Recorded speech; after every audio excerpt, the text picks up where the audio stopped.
Salam Rahayu, salam Nusantara, dan salam persaudaraan.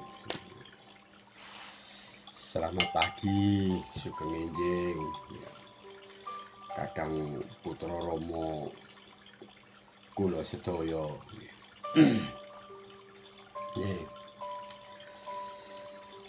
Ada lagi satu pokok bahasan ya.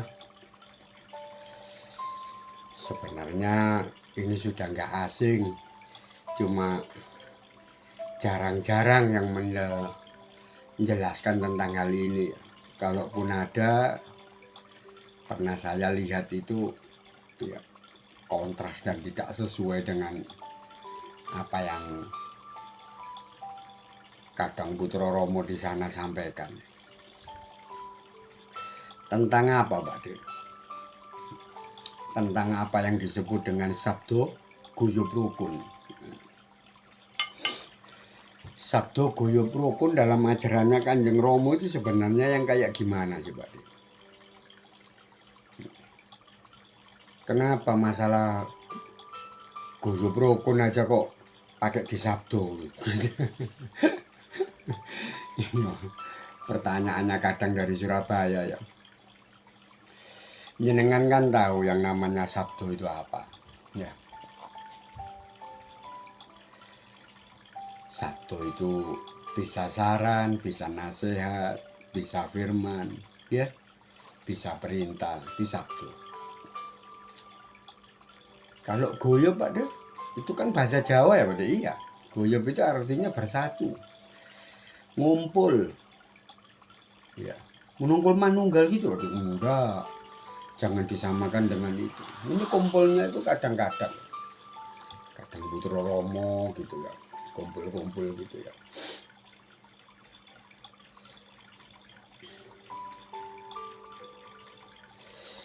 Atau kumpulan dari satu kalangan apa gitu ya, itu namanya guyub. Ya rukun itu ya rukun, tenang tentrem adem sama ayem. Lah gitu aja kok pakai di sabdo tuh Pak De sama Kanjeng Romo. Lah itu jenengan kelirunya di situ. Kelirunya jenengan di situ. Karena kenyataannya di luar sana ya, secara gelar ya. Yang saya tahu, mungkin jenengan juga ngerti. Banyak toh yang namanya kadang ataupun kalangan. Nah, ini nanti tak kasih judul itu ya. Antara kadang dan kalangan ya. Kadang kita itu berkumpul dengan Kadang Putra Romo sendiri ya cuma guyub kok, tapi nggak ada rukunnya. Guyub selalu kumpul tapi nggak ada rukunnya. Lah kok ada orang guyub nggak bisa rukunnya apa sih Pak? Dulu banyak jenengan mau ngingkari itu. Banyak orang kumpul tapi nggak rukun. Wong yang kumpul itu mek rogone tok. Tapi pikiran, jiwa, batin, rasanya itu sewang-sewangan, siwa-siwaan. Aku nggak cocok sama kadang ini. Aku nggak cocok sama kadang yang itu. Tapi tiap malam, hari apa gitu, nggak tahu ya. Mungkin biasanya palingan gitu ya. Sering kumpul, tapi rukun. Enggak. Pertentangan terus kok. Debat terus, gontok-gontokan terus. Kadang di puncak asmara yang paling kenceng ya, puncak asmara yang paling kenceng itu apa, selama orang itu yang ngomong saya nggak mungkin percaya lah. Kayak begini ini bisa dibilang rukun. Ada kerukunan yang model kayak begitu? Nggak ada.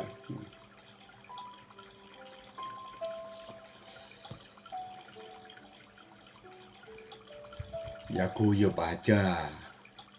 Ya kumpul tunggal sak wadah, kumpul tunggal sak oma gitu, tapi kerukunan nggak ada, nggak bisa saling support ya, malah yang banyak saling menjatuhkan. Nah ini biasanya terjadi ya di organisasi apapun ya, di paguyuban apapun ya, di lembaga apapun, kebanyakan kan begitu, nggak main-main loh. Makanya sampai sama Kanjeng Romo disabdokan seperti itu. Lah Kadang Putra Romo itu harus berpegang teguh dengan sabdo guyub rukun. biar bagaimanapun jenengan, saya dan semua yang ada di luar sana itu tetap kadang putra Romo, dan kita harus rukun. Nggak usah lah kita saling mencaci maki antara saya dengan jenengan, jenengan dengan saya, antara jenengan dengan beliau-beliaunya, itu nggak perlu. Tapi kalau kita punya pemahaman yang berbeda, pada loh, perbedaan pemahaman itu kan wajar. Masa ada perbedaan pemahaman itu terus jenengan jadikan satu alasan untuk tidak rukun dalam satu paguyuban. Nah, itu. Meskipun banyak orang yang bilang katanya Romo itu, Putra Romo itu bukan paguyuban, bukan partai, iya. Tapi di situ nyatanya ada kalimat sabdo guyub rukun kok. Itu di luar ya. Saya menerangkan tentang gelar ya. Gelar tentang sabdo guyub rukun. Ya, seperti itu. Nanti beda lagi kalau sabdo guyub rukun masalah gulung. Nah, itu. Ini sabdo guyub rukun masalah gelar aja. Jenengan tahu ya. Jenengan semuanya pasti tahu. Putro itu nggak punya kalangan. Iya. Putro itu punya kadang. Jenengan nggak pernah dengar tuh kalangannya orang Putro Romo, itu nggak pernah dengar ya. Pasti kadang Putro Romo. Mau kemana Pak D? Ini loh, mau ke kadangan. Ya. Kang Mas mau kemana? Mau ke kadangan Pak D. Mbak Yu mau kemana? Ke kadangan Pak D.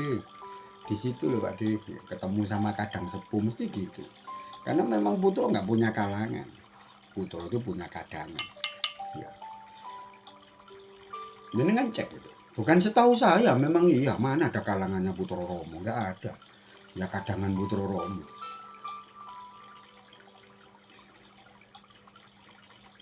Gitu.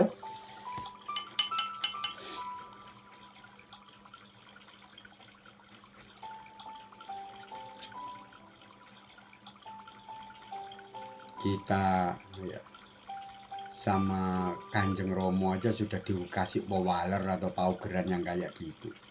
Apa itu Pak D? Pewaler kau paugeran. Ya, apa kalau bilangnya ya, di Indonesianya apa itu? Pewaler atau paugeran itu? Aturan ya. Ya, undang-undang gitu, enggak ya? Apa ya bahasa Indonesianya pewaler atau paugeran itu? Ya semacam aturan lah, nasihat ya. Jangan sampai kita itu tidak bisa mengutamakan yang namanya guyub rukun. Jangankan kita sama kadangan sendiri yang sama-sama Putro Romonya, sedangkan kita masuk ke kalangannya orang itu loh. Kalau bisa sabdo guyub rukun itu tetap kita pegang. Maksudnya Pak D, ya jangan karena jenengan masuk ke kalangannya orang itu, entah orang itu paguyuban ABCDE ya, ya. Terus kalangan itu malah jadi kacau, jadi nggak rukun gara kehadirannya jenengan, dah jangan sampai. Nah kalau sampai terjadi itu Pak D, ya jenengan harus tahu diri. Itu kan bukan kadang jenengan, kalangannya orang. Dan jenengan nyingkir. Bukan nyingkir dengan kebencian loh ya, dengan kemangkelan, enggak. Ya. Bukan jenengan nyingkir menghindari mereka itu karena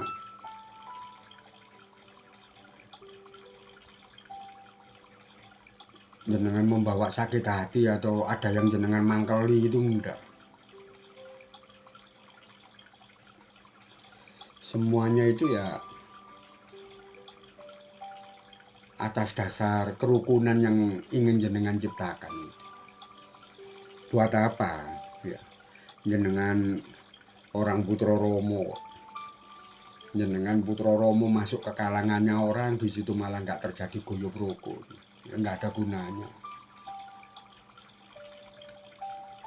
iya kan?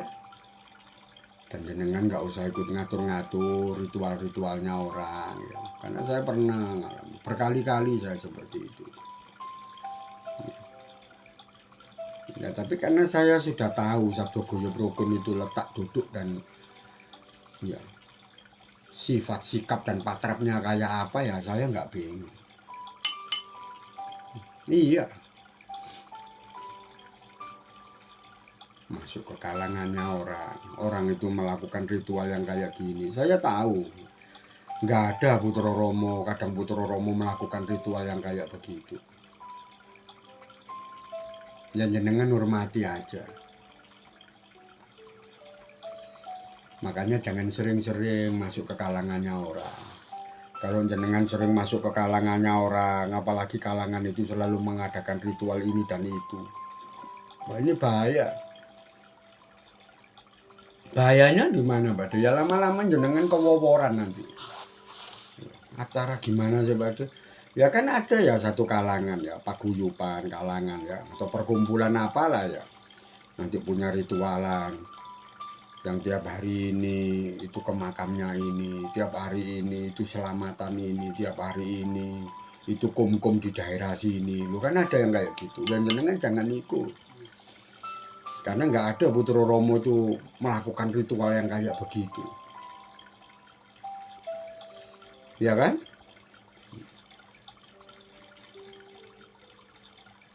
Iya, Pak De, saya pernah ikut yang kayak gitu, Pak De. Tiap hari ini gitu selalu ke Jolotundo sana, Pak De. Iya.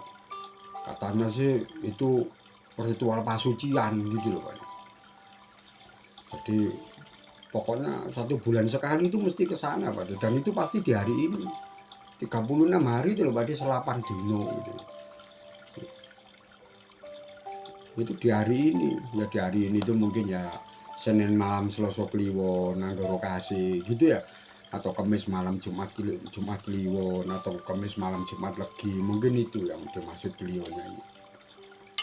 Selalu gitu, Pak, ritualan di Jolotundo yang mandi di Patirtan Jolotundo katanya ritual pasucian. Loh iya, ada yang nggak gitu, Pak, ada ritualan habis apa ya, Pak, dia semacam istighosa atau baca-baca mantra apa gitu, Pak.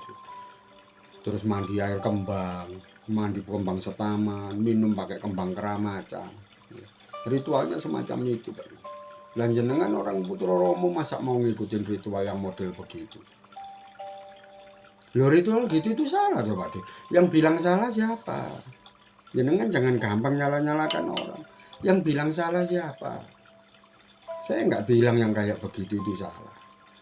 Tapi yang jelas ritual yang kayak gitu itu bukan punyanya Putra Romo, Kanjeng Romo, ya, ya Kanjeng Romo sejati itu nggak pernah ngajari yang kayak begitu. Kalau jenengan ngotot ada yang seperti itu, mana? Kita apa mana? Catatan tahun berapa yang Romo ngajari kayak begitu?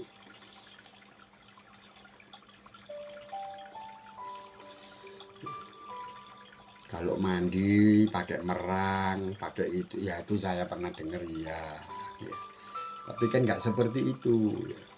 Nanti di hari-hari tertentu, ayo kita patungan, beli panggang ayam, bikin tumpeng begini. Ya, nanti setelah dirituali kayak begini, terus kita mandi air kembang bareng-bareng tuh nggak bersamaan ya, ya gantian gitu loh. Jadi semua orang yang ada di jamaah itu, di kalangan itu mandi air kembang itu tadi. Terus minum kembang ini, nggak tahu kembang telur, kembang keramacan atau apa. Itu bukan ritualnya Putra Romo. Ya, saya ulangi, itu bukan ritualnya Putra Romo, tapi ritual seperti itu ya bukan berarti itu salah. Ya, makanya Kanjeng Romo sejati kan selalu ngomong seperti itu. Nggak usah ikut cawe-cawe, ya nggak usah ikut lampah laku dan ritualnya kalangannya orang. Tapi jenengan juga nggak usah mati-mati. Ya.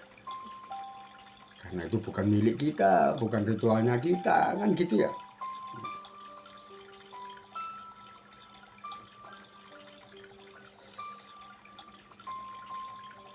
Paham ya? Jadi Sabdo Guyub Rukun itu seperti itu. Jangan orang itu sudah enak-enak ritualan kayak gitu, terus jenengan masuk ke situ, ya. Terus nanti jenengan malah dituduh bahwa jenengan ikut cawe-cawe, ikut campur tangan. ikut ngatur, ikut ini, ikut itu. Nah itu kan nanti malah nggak membuat kalangan itu menjadi goyop rukun gara-gara kehadirannya jenengan. Ya. Dan jenengan sendiri kan juga merasa nggak enak, ya. Nggak enak dirasa, nggak enak dipikir. Ya. Benturan terus tuh jenengan Putra Romo. Ini ritual gimana sih? Putra Romo nggak ada ritual yang model kayak gini loh. Iya, memang ritual kayak gitu nggak ada. Ya. Ya, itu masalah di luar aja. Babaan gelar ya, babaan gelar. Jenengan sudah dapat pewaler atau paugeran, bisa berbentuk nasihat maupun larangan. Jangan sampai kehadiran jenengan selaku Putra Romo itu malah membuat satu paguyuban itu menjadi tidak rukun. Gitu. Ada soalnya, saya punya kadang gitu.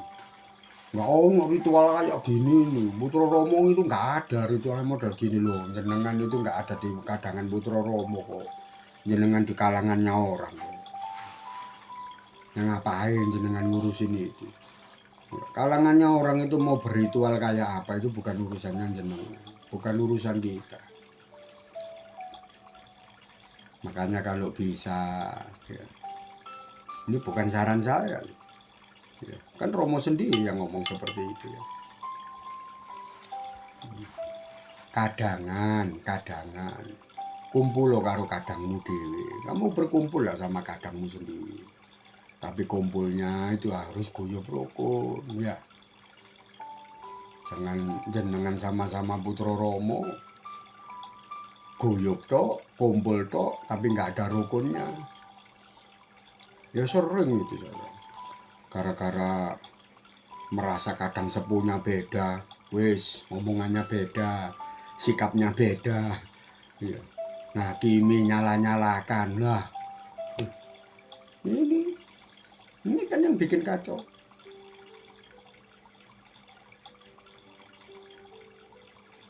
Gimana jenengan bisa ngelenggahi yang namanya sabdo guyub rukun kalau jenengan sifatnya kayak gitu? Jenengan jangan sama kalangan yang ada di luarnya Putra Romo. Kadang-kadang jenengan ini sama kadang Putra Romo sendiri lo nggak bisa rukun kok. Nggak tahu dasarannya apa. Itu kan dari kejiwaan jenengan sendiri ya. Dari gulung jenengan ya, bukan dari gelar tapi gulung jenengan. Dari alam batinian jenengan mungkin gitu ya orang ngomong. Capek banget. Misalnya jam 3 pagi ya.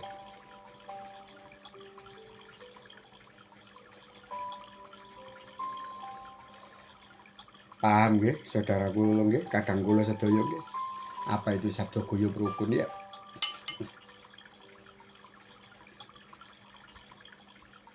Itu sebenarnya ada wejangan yang lebih dalam dari itu, cuma nggak tak buka di sini ya. Kalau jenengan mau, ya jenengan bisa telepon saya. Nanti tak wejang dari itu. Kenapa? Pakai sabdo guyub rukun itu asalnya di mana? Dari mana? Kenapa kita harus guyub rukun sama kadang putra itu dasarannya apa? Itu ada. Karena ada salah satu sifat dari saudara empat jenengan itu ya, yang larinya ke situ.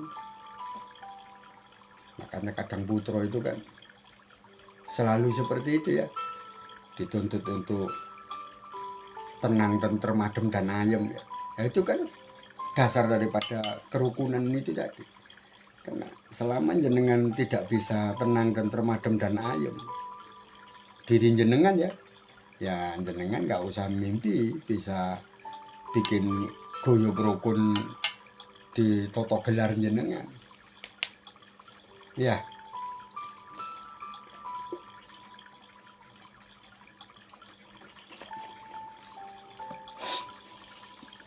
Ya toh,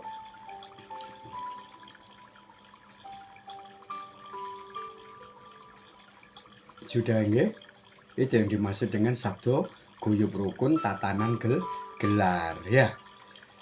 Ya kan itu di mana-mana gitu loh nggih. di rumah tangga, ya di keluarga besar kita. Jangan sampai jenengan itu nggak bisa jadi goyub rukun. Jenengan harus menjadi sumber terciptanya goyub rukun itu tadi. Seperti yang saya kontenkan di konten-konten saya yang kemarin-kemarin itu loh ya. Putra itu memang harus seperti itu ya Pak D. Iya, harus seperti itu.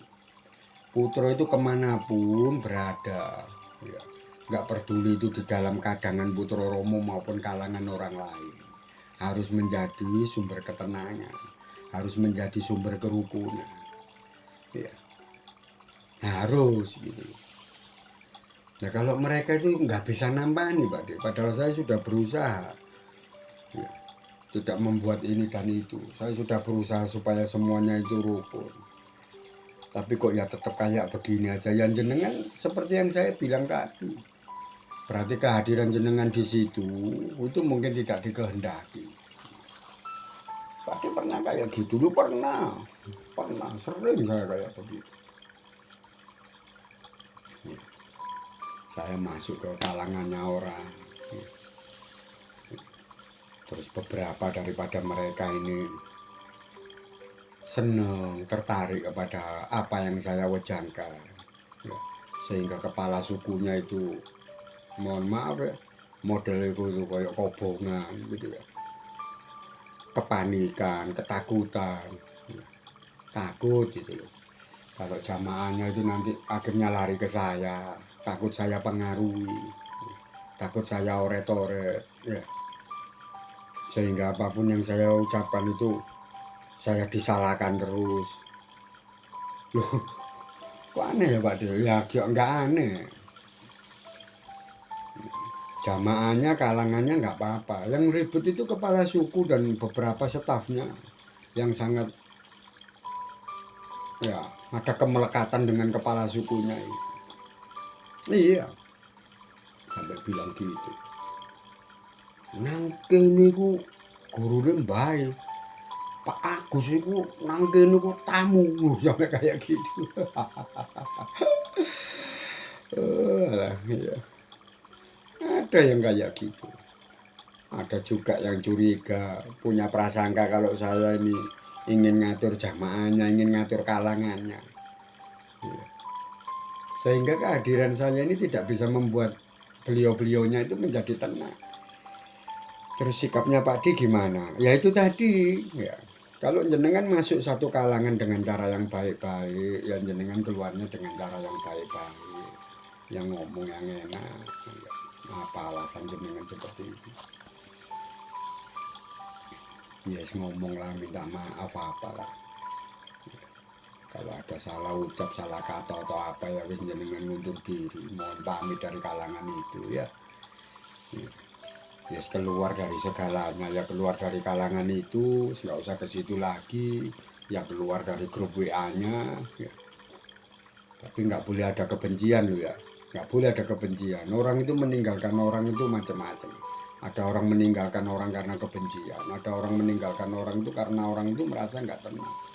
Contohnya ya kayak saya gini, kalau saya meninggalkan seseorang bukan karena kebencian, karena saya sudah nggak ada ketenangan lagi di situ, gitu loh. Buat apa gitu, omongannya nggak karuan semua tentang, ya itu kayak tadi itu loh, nang kene iku gurune baik, Pak Agus itu di sini tamu lah, kayak begitu itu masa bisa saya tenang? Ada yang kayak gitu, ada lagi yang lain ya, sudah kumpul enak-enak, saya tanya ada kumpulan enggak, malah jawabannya mohon maaf Pak D, Pak D kalau datang ke sini jangan terlalu sering ya Pak D, karena namanya manusia itu kalau terlalu akrab ya nggak baik. Coba bayangkan itu omongan apa, kalau jenengan tak kasih omongan kayak begitu terus sikap jenengan apa? Ini ngusir secara halus atau ada yang ditakutkan dalam diri saya atau ya apa gitu loh, kok ngomongnya kayak gitu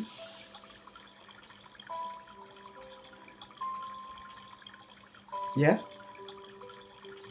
Iya, Di situ kan saya langsung sadar karena saya pemegang sabdo guyub rukun. Oh, kalau omongan sudah seperti ini berarti saya sudah harus tahu diri. Gitu? Ya. Berarti kehadiran saya di situ itu sudah menimbulkan sesuatu. Iya, jenengan juga harus seperti itu. Boleh, 25 menit, hampir setengah jam ya. Nanti tak bikin dua ya, sabdo guyub rukun bab masalah toto gelar dan sabdo guyub rukun bab masalah toto gulung ya. Ya. Nanti tak kasih judul kadangan dan kalangan ya. Pokok intinya ya jenengan harus selalu memegang sabdo guyub rukun ya. Pada saat jenengan ada di kalangannya orang, lebih-lebih jenengan ada di tengah kadang putra romo jenengan. Nggak tahu meskipun itu bukan kadang ini ya, mungkin jenengan kumpul dengan kadang sepuh, tapi kadang sepuhnya teman jenengan ya, bukan kadang sepuh jenengan, dan jenengan harus tetap bawa yang namanya sabdo guyub rukun. Jangan kemaki, kemetak, kementus, kemiso ya, tapi nggak iso ngrumangsani gitu ya. Soro kalau seperti itu, kalau jenengan punya sifat seperti itu ya bisa saya pastikan jenengan ini nggak ngerti sabdo guyub rukun. Akhirnya apa, di setiap kadangan, di setiap kalangan selama itu ada jenengan mesti ribut ya. Sudah ada keributan kayak gitu malah jenengan masih ke situ aja terus, nggak ngalih-ngalih, nggak pergi-pergi, lah tambah kacau ya. Jenengan akhirnya jadi kayak provokator. Saya berapa kali begitu. Ada satu kepala suku itu, selama saya yang ngomong, omongan saya nggak bisa benar. Loh, ngapain Pak D begitu kan? Padahal Pak D itu loh kalau menurut kalangannya Pak D, menurut kami ini omongannya Pak D itu loh wah asik banget, gampang dimengerti. Pak D kalau ngomong ya ngalir aja, terstruktur dan sistematis, gampang banget tuh. Very easy to be understood ya. Gitu katanya orang barat ya. Gampang banget untuk dipahami. Tapi kenapa kok disalah-salahkan terus? Ya karena kepala suku ini sendiri nggak mau kalau kalangannya bawahnya itu ada yang percaya sama saya. Ya itu ada yang lapor sama saya. Bener loh Pak Agus. Kalau ada jenengan gitu, kepala suku ini nggak pernah ngomong, diam 1000 bahasa.